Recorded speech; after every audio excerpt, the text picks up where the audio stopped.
Automotive companies typically vary their offerings based on the market that they're intending it for. An easy Toyota example of this is while Americans have the Tacoma and the Tundra, other markets have the Hilux. But there are some examples of vehicles designed to appeal to every market.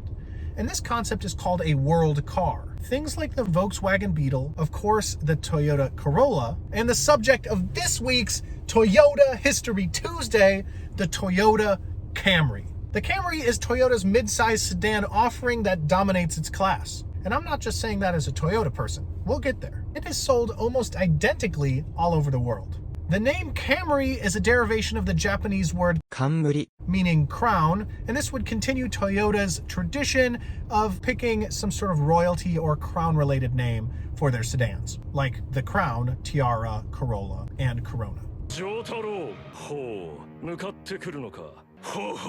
The history starts in the 1970s with the Toyota Celica. There was an offering of the Celica with 4 doors called the Celica Camry. For all of you enthusiastic automotive entomologists out there, if you take the Latin derivation of Celica and the Japanese derivation of Camry, you get celestial crown. Truth be told, although bearing the Camry name, this is not really where the Camry we know of today would start. It's actually much more closely related to the Toyota Carina of the time, mechanically speaking. It was front engine, rear wheel drive, and rocked 88 to 95 horsepower. In 1982, however, the Camry would split off as its own model altogether. Released on March 24th in Japan, it was called the Vista, but the export version of the Camry under that name would hit Australia, Europe, and the United States. Retroactively, this Camry would be referred to as the narrow-bodied Camry. Development of this bad boy went all the way back to 1977, following the wide success of the Corolla and the need for fuel-efficient vehicles following the oil crisis of 73 and 79. As a result, the Camry was relatively small to accommodate the need for great fuel efficiency and made the switch to the more spatially efficient front-engine, front-wheel drive layout. It was designed as a highly marketable worldwide vehicle and elbowed its place into the market, previously dominated by the Honda Accord. Some interesting options included that it had a diesel option, a sensor to detect worn-out brake pads, and horsepower fluctuating between 85 all the way to 158. What I would call an improvement. 1986 would swing around and also bring the second generation of the narrow-bodied Camry, /Vista /rebadged Holden Apollo. Interestingly, after a few international disagreements between Japan and the United States concerning Japanese auto manufacturers kind of taking over American auto industries, Toyota would begin constructing its Kentucky production plant, and that began pumping out Camrys in 1988. There are tons of variations of the base Camry.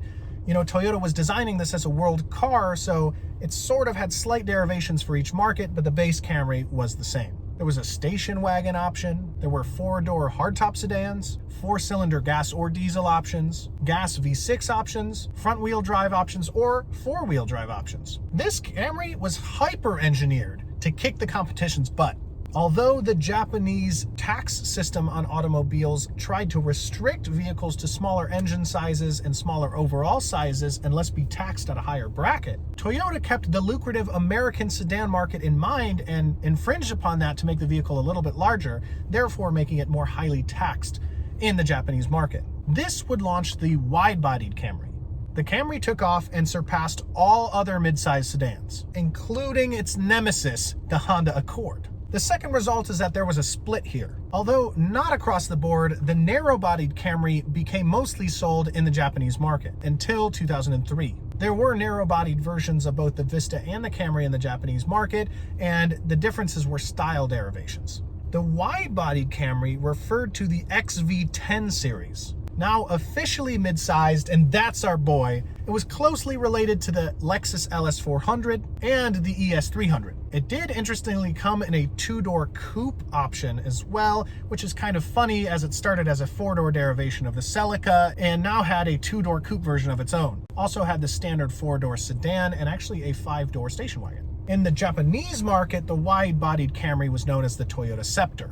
1986, besides bringing us Change the World by Eric Clapton, also brought us the second generation of the wide-bodied Camry. In this generation, the coupe version of the Camry kicked off as its own nameplate, being the Camry Solera in 1999. 2000 would bring the well-known convertible adaptation of the Solera. Toyota racing development from 97 to 2000 would offer supercharger packages for the Camry. And that would push the power up to 247 horsepower and 242 foot-pounds of torque. This was a little bit higher than the stock range of 133 to 192 horsepower. There was still the 5-door station wagon, but it seems the diesel option had been dropped. 2001 brought us the third generation wide-boy Camry and also brought us the discontinuation of the Camry station wagon. The station wagon's necessity had basically been replaced by SUVs and crossovers. This generation of the Camry was a complete redesign from the ground up, and it really started looking like the Camrys of today, featuring 154 to 210 horsepower. It also marked the release of the Asian market-only Camry Prestige, a high luxury version of the Camry, which would be offered in conjunction with the Camry for those markets all the way up until 2019. Fourth generation wide boy hit in 2006, hybrid model hit 2007, and options raised from 158 to 268 horsepower. It was higher than the supercharged version TRD Camrys in the late 90s. The Solara would be discontinued in 2008, however, unfortunately. The fifth generation wide boy would hit the metaphorical shelves in 2011. It featured major restyling interiorly, which is a word I'm going to use. I think this is a freaking awesome fact. It won the title of the most American-made car, and it's by a Japanese manufacturer, due to over 75% of its parts being American-made. The last model year of that generation would be 2017, when it would be replaced by the current generation of the wide-boy Toyota Camry. The current Camry is one of our best sellers and has consistently been the best-selling sedan in its midsize class since 1993. And it was the best-selling passenger car for 19 years straight, minus the year of 2001. Truly a world car if there ever was one. You'll see Camrys in almost any place you go. If anyone wants the combination of practicality, affordability, and sportiness when you want it, the Camry is a wonderful solution. Lasting hundreds of thousands of miles, now holds engine options that top 300 horsepower, gas options that top 30 miles per gallon, or over 50 for hybrids. The Camry just has it all. So that really brings us up to the modern day history of the Toyota Camry. Of course, I gotta tell you, we got plenty of all trim levels here at Fred Haas Toyota Country. If that is a vehicle that you are interested, feel free to give us a call or stop by. But if you're here for the history, I wanna thank you guys so much for watching. My name is Mitchell. Again, I'm here at Fred Haas Toyota Country, and I will see you in the next video. Thanks a lot.